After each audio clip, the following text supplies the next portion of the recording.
It was well past midnight as I drove home from my new job.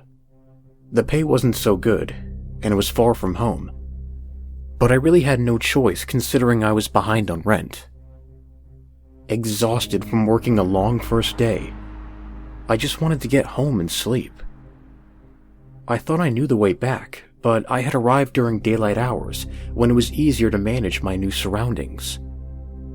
Streetlights were scarce, which I hadn't noticed in the afternoon, and to make matters worse, it was snowing. Somewhere along the way I must have taken a wrong turn, and soon, I was completely lost. After driving aimlessly through unfamiliar neighborhoods, I finally came to a traffic light. I was relieved, as it meant the highway was nearby. I was almost positive it was to the right, but the light was red. A sign on the corner stated, "No right turn on red." Who was I to argue with all capital letters? Yet, it was so late that none of the houses I passed had lights on, and there were no cars around either. Surely it was okay to make a right turn. "Screw it," I said, and stepped on the gas. Halfway through the turn, something darted out into the intersection. A loud, dull thud echoed through the car, and I slammed on the brakes. At first, I didn't react. I just shut off the engine and sat there, hoping it was an animal. Once the initial shock wore off, my hope turned to assumption. I exited the car with my fingers crossed and my breath held. As I rounded the front of the vehicle, I saw the legs of a child. My heart sank to my stomach, and I fell to my knees, sick and ashamed. I stood up, but not straight, and walked closer to the child. It was a girl, possibly around 8 years old. She had a little blue backpack, and must have been holding a sleeping bag that was now laying unraveled a few feet away.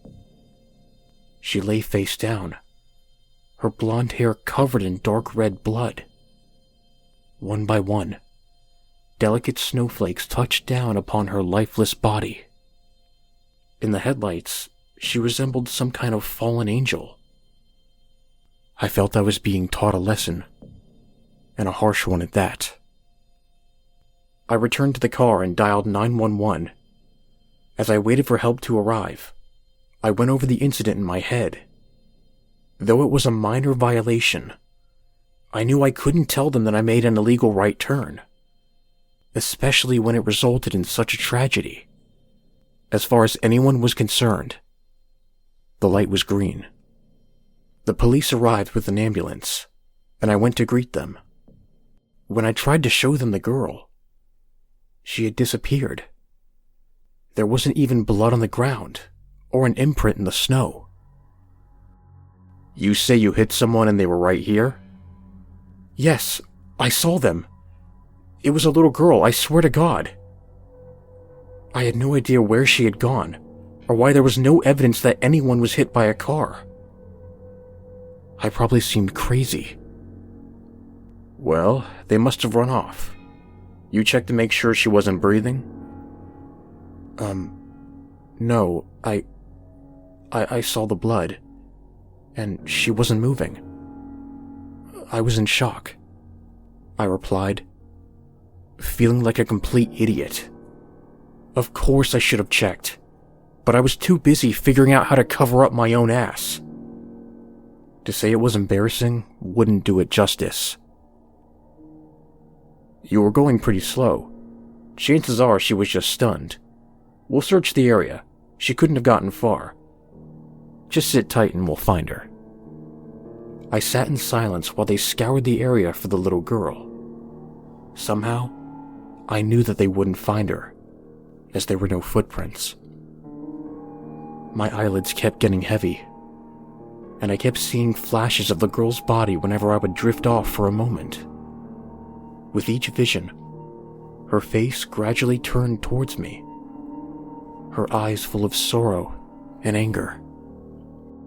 Just as I was falling asleep, there was a knock on my car window. They hadn't found any sign of the girl, but they'd let me know if anything was reported. It was somewhat of a relief, and yet equally unsatisfying.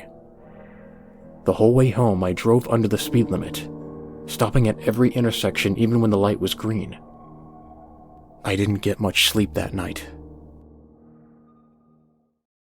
The next day, I wasn't thrilled about going into work, but as a new employee, I really had no choice.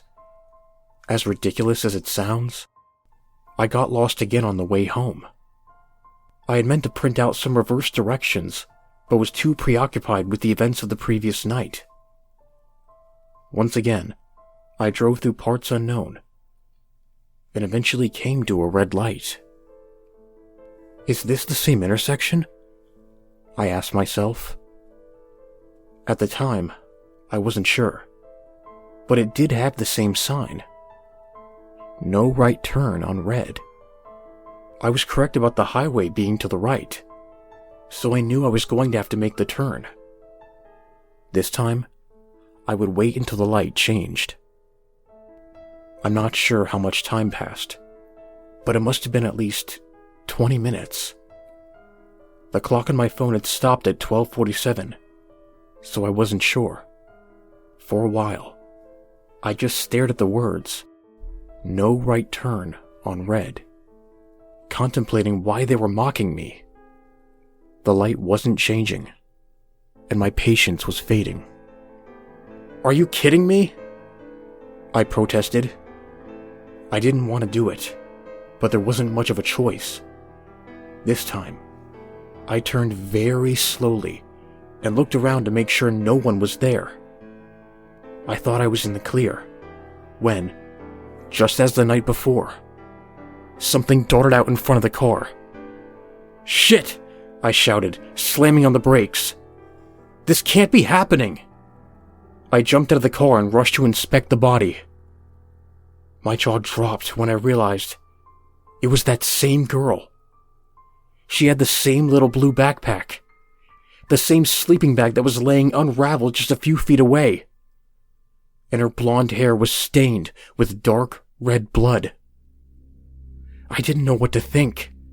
My mind went completely blank while I stared at the horrific scene. Whether it was real or not, it was far worse the second time. I retreated to my car again, but this time, I hesitated to call the police.